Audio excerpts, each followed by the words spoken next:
इस प्रकार महाराज का प्रसंग सुखदेव भगवान महाराज परीक्षित को सुना रहे हैं। लेकिन अन्य पुराणों का भी यदि चिंतन किया जाए तो यह महाराज का प्रसंग बहुत दिव्य है। जिस महाराज को लोग सामान्य दृष्टि से कहते हैं वह सुनते हैं। प्रातः के समय भी हमने चर्चा की, लेकिन एक बात हम और कहें, आज के बाद कभी संसार की लीला को, संसार के स्त्री पुरुष कहीं मिल रहे हो, कभी ये नहीं कहना कि ये महारास कर रहे हैं, रास लीला चल रही है। रास लीला का भाव समझना बड़ा कठिन है। अरे ये वृंदावन की लीला मत समझो गुड़ को चीला, अरे यही समझे ब्रज की नार, जपे जा राधे राधे। हाँ, इसको केवल गुड़ का चीला नहीं समझना, घर पे जैसे गुड़ से चीला बनाते हो, ये लीला सामान्य नहीं है। अरे शिव वृंदावन में आयो, गोपी को भेष बनायो, बंसी बट में करें विहार, जपे जा राधे राधे। ये लीला कोई सामान्य नहीं है। मैं एक प्रसंग आपको सुनाता हूं। मैंने एक दो कथाओं में अभी तक वो सुनाया है प्रसंग। हमारे देश के एक बड़े संत हुए हैं स्वामी प्रभुदत्त ब्रह्मचारी जी महाराज, उनके ग्रंथों में हमने पढ़ा, एक प्रसंग उन्होंने उजागर किया और उसमें भगवान की यह महारास लीला कितनी दुर्लभ, अति दुर्लभ है। यह कोई सामान्य नहीं है। यह महारास जितना शब्द सामान्य हमें सुनने में आता है, ये बहुत दिव्याति दिव्य लीला है। इस दिव्य लीला में प्रवेश सबको नहीं है। इस दिव्य लीला के लिए लालायित बड़े बड़े योगी यति रहते हैं, लेकिन इसमें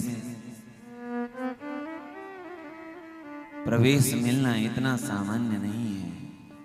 जिस लीला में प्रवेश होने के लिए भूत भावन भगवान गोपी का वेश बनाकर प्रकट होकर वहां प्रस्तुत होते हैं,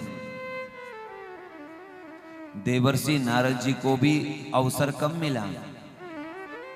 आपने देखा होगा वृंदावन का उस पर मानसरोवर में नारद जी महाराज बैठे हैं, रो रहे हैं। क्यों रो रहे हैं? कि मुझे महारास में सम्मिलित होने का अवसर नहीं मिल रहा है। अपने दुर्भाग्य पर, अपने इस पर कि मुझे क्यों नहीं ये अवसर मिल रहा है, दुखी होकर देवर्षि नारद जी वहां बैठे बैठे रो रहे थे। किशोरी जी श्री राधा रानी ने कृपा की, नारद जी के सिर पर हाथ रखा और कहा, नारद आप चिंता मत करो, आपको अवश्य महारास में प्रवेश मिलेगा। किशोरी जी की कृपा से देवर्षि नारद जी को महारास में प्रवेश मिला। ऐसा दिव्याति दिव्य यह महारास है।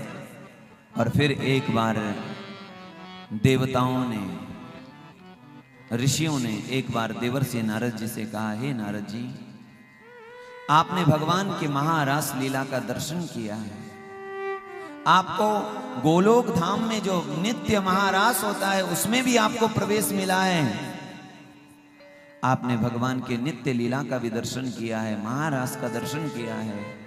हमारा वो सौभाग्य नहीं है कि हम भगवान के उस लीला का दर्शन कर सकें। हमारी वो योग्यता नहीं है, हमारी वो पात्रता नहीं है। हे देवर्षि नारद जी, आप हम पर कृपा करो। उस महारास में प्रवेश की योग्यता तो हमारे भीतर नहीं है, पर आप कम से कम हमको उस महारास की लीला का अनुकरण करके, अभिनय करके ही दिखा दो। हाँ, नारद जी ने कहा, मैं जरूर प्रयास करूंगा। देवताओं ने, ऋषियों ने गंधर्वों को कहा, आप लोग नारद जी का सहयोग करो। गंधर्व तो नाचने में, गाने में, बोलने में कुशल होते ही हैं। नारद जी को अधिक समय नहीं लगा। नारद जी ने गंधर्वों को तैयार किया, एक को कृष्ण बनाया, एक को राधा रानी बनाकर, और फिर अन्य अष्ट सखियां बना दी। गोपी समुदाय तैयार हो गया है। और स्वर्ग में यह लीला चलने वाली है। महारास का अभिनय होने वाला है। आज के समय जिसको कहें कि महारास की जो अभिनय होता है उस प्रकार लीला मंचन करके दिखाएंगे। देवताओं में बड़ा उत्साह है, देवांगनाओं में उत्साह है, ऋषियों में भी उत्साह है। और नंदन वन में जहां दिव्य सुगंध है, जहां पारिजात आदि पुष्पों से सुगंधित सुवासित आच्छादित है यह वन, वहां सुंदर एक मंडप बनाया गया, उस पर पर्दा लगा दिया गया, मंचन प्रारंभ हो गया।